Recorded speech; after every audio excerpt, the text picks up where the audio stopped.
Previously on The Sims 4 Big Brother. By a vote of 6-4, Rohan was the fourth person to be evicted from the house. Immediately after the eviction, our house guests headed into the backyard to compete in the Squid Games-inspired HOH competition. Now, this competition was called Red Light, and it was pretty simple apart from the fact that you couldn't use the bathroom, you couldn't eat, you couldn't sleep, you had to just stand there, and the last person to survive would win the HOH. Eventually, everyone gave up, except for our lone survivor, Knox, who became the next head of household.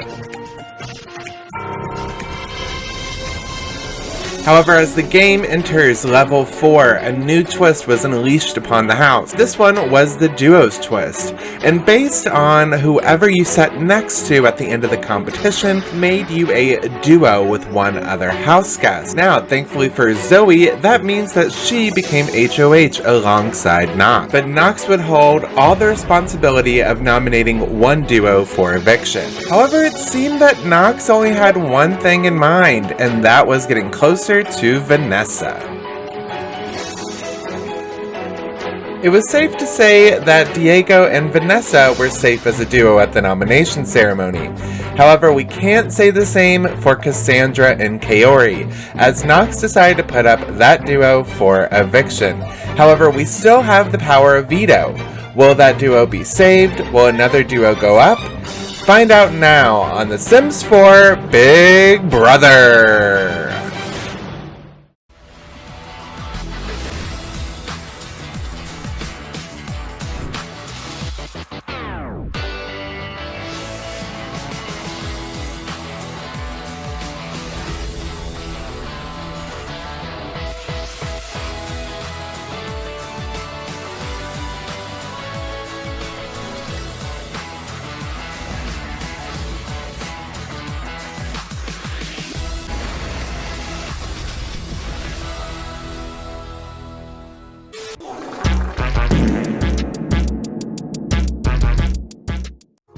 Alright, welcome back all my beanie weenies. This is of course the voice of Hot Dogs, and we are back for another exciting episode of The Sims 4 Big Brother, but we're gonna get straight into it in today's episode. Now, where we last left off, we had Knox as HOH and Zoe as his duo partner, and he decides to nominate the duo of Cassandra and Kaori. However, they are going to decide which duo they want to pick to fight alongside them for the power of veto.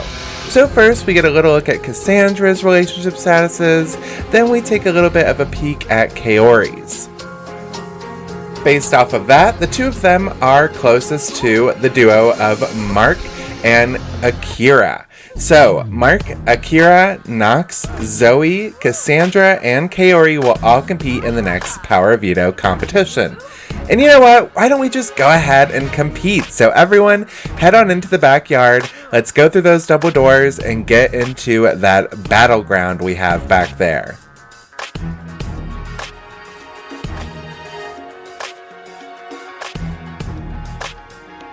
Alright, welcome everyone back to Squid Games. Now, in the last competition, we did Red Light.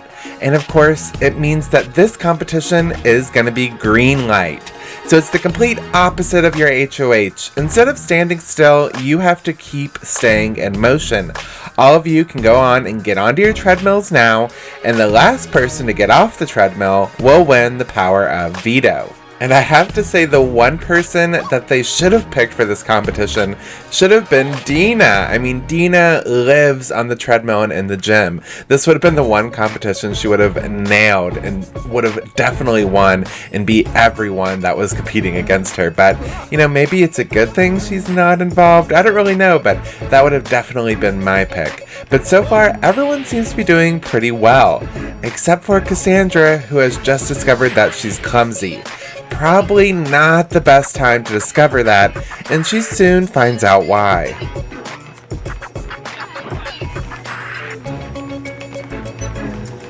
And apart from a few stumbles, I thought everyone was doing relatively well. I didn't really see that many signs of distress, but then suddenly everyone starts quitting at once. We have Mark, Akira, Cassandra, and Zoe all dropping off, soon followed by Kaori, and of course leaving Knox as our winner. So congratulations, Knox. You have not only won this week's HOH, but you have also won your second Power of Veto. Alright, Knox, I think we all know what you're going to do with this veto, though, so I don't really need to give you that much time to think about it. Why don't we just go on ahead, head into the living room, and let's get this Power of Veto ceremony started.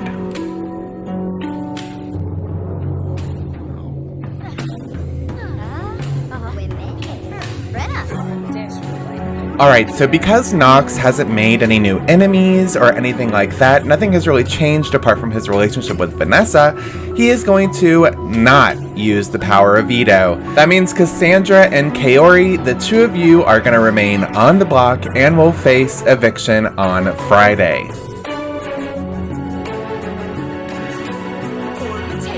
Alright, so now that we've gotten all of the important, fun stuff out of the way in the first 5 minutes of the show, why don't we go ahead, let's just turn autonomy on, and let's see what our Sims get into. Flarib Mesplima the Doi a Bean.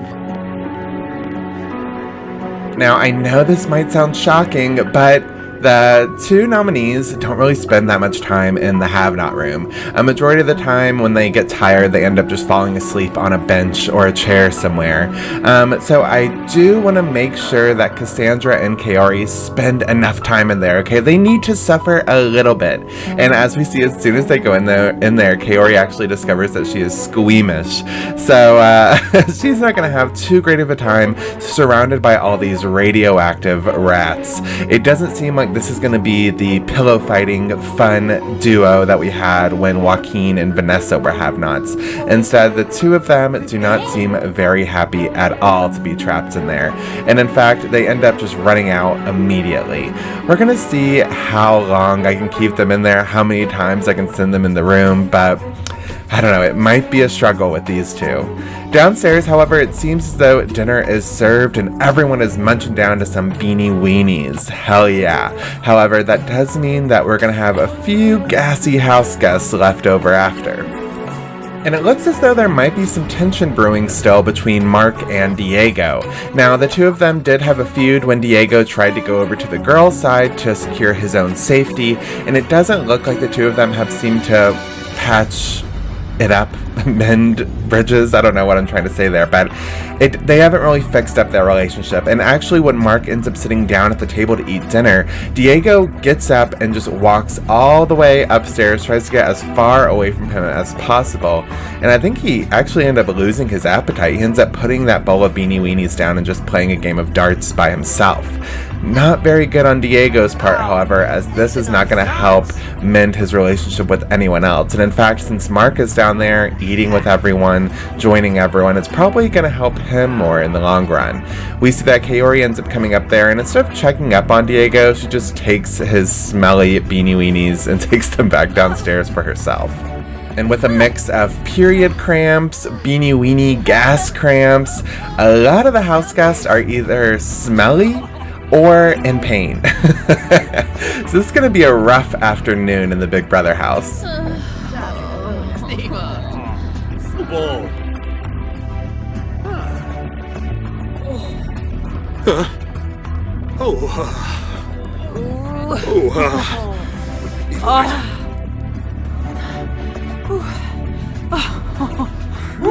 Malice, Cassandra doesn't seem to be trying to socialize that much with the house. I think she's just trying to enjoy her last few days in there if she stays. So she just hops on in that pool and is relaxing. Meanwhile, there's a few glitches going on in the Big Brother house. That's kind of the issue when you have so many Sims in one house and mods installed. Things tend to go a little bit wrong. And we see that Angela is actually having an issue with the shower. As soon as she gets out, she turns right back around and gets right back in, comes back out, turns right back around, gets back in. I think she's going to be spending the whole afternoon in the shower, but at least we know she's clean, unlike a few of our other house guests. And for some reason, they refused to use the bathroom. I think maybe because someone had already tried to go, like Bob, for example, but Dina, once she got out of the shower, was not able to make it, and I don't feel good for her. Nor do I feel good for Kaori, who is having a hard time with the smell of her own pits. I think she might be suffering with period issues right now, but I don't know. And just look at what's going on. Like, in the living room, we have Angela farting, we have Dina peeing on herself. Like, I'm sure the smell in this house is crazy, okay? And we have another house guest who has developed paranoia. In the last episode, we saw that Akira had developed it, and he did the same exact thing. He ended up running up to the mirrors and looking in them, and that's exactly what Mark does before he unfortunately pees himself as well. I need to keep a tally of how many times people pee themselves in this house, because it's pretty rough so far. It's pretty rough. We see that Zoe has realized that she is actually active, and that seems to be a pretty popular trait to realize when you're in the pool. I think that's kind of strange. Like, I would kind of get it if you were doing stuff in the gym, but just swimming around, I don't really know. Thankfully for Mark, however, there is a shower outside, so he's able to rinse off pretty quickly, and it seems as though Angela has finally gotten out of that shower for good, but she just heads right into the gym. So she's just gonna get smelly and then have the same issue later, I'm assuming. And we see that Mark is enjoying the hot tub, and honestly, not that many house guests ever get in there. I think maybe because they are in Del Sol Valley and it's pretty warm, that they would rather just be in the pool and cooling off instead of heating up in the hot tub. But we also see that Knox and Diego are in the middle of another ping pong match, and I feel like this is a great way to bond in the house. You're doing something together, it passes the time. Unfortunately, it does come to an abrupt ending when Diego pees himself as well. I think that's our third sim so far in this episode. Whew, and he's in leather. You know that leather is going to be ruined after this. But of course, Diego is not our last house guest to pee himself either, as Angela, in the middle of that workout, pees herself as well. You would have thought that while she was taking all those showers, she would have peed in the shower maybe, but nope. She decides to do it right by the punching bag, and good old Bob is the one that goes around the house and is mopping up all the stinky yellow puddles. Thankfully for Knox and his duo Zoe, as they are HOH for the week, they do not have to worry about peeing themselves, because if they just go up the stairs and into their private room, they have their own private bathroom and their own private toilet, okay? So there is no waiting on house guests to use the bathroom before you. No, none of that. There is no struggle at all. So as we can see, when Knox has to use the bathroom, he just walks right up there and does it, while Zoe is able to enjoy that mini fridge and microwave to cook herself up a late night snack. However, for the rest of our house guests, it looks as though things are winding down for the night. We see that Kaori and Cassandra end up heading into the have-not room and sleeping in there, while everyone else is cuddling downstairs. Meanwhile, in the HOH room, we see that Knox and Zoe are getting to spend some time together and watch a movie. How luxurious. That's kind of the one big perk, apart from the bathroom, is that they're able to actually watch TV and just hang out up there and enjoy their time. It kind of like is a de-stressor from the game that's going on just outside the room. But with everyone else going to sleep, we're going to end this episode right here. Now, in the next episode, we still have Cassandra and Kaori up for eviction. Which one of them will be voted out? And we also have a very special twist coming, because with level 5 coming, that does mean we are going to have a pre-jury battle back. So, who will be evicted and who will be walking back into the house? Find out in the next episode of Big Brother!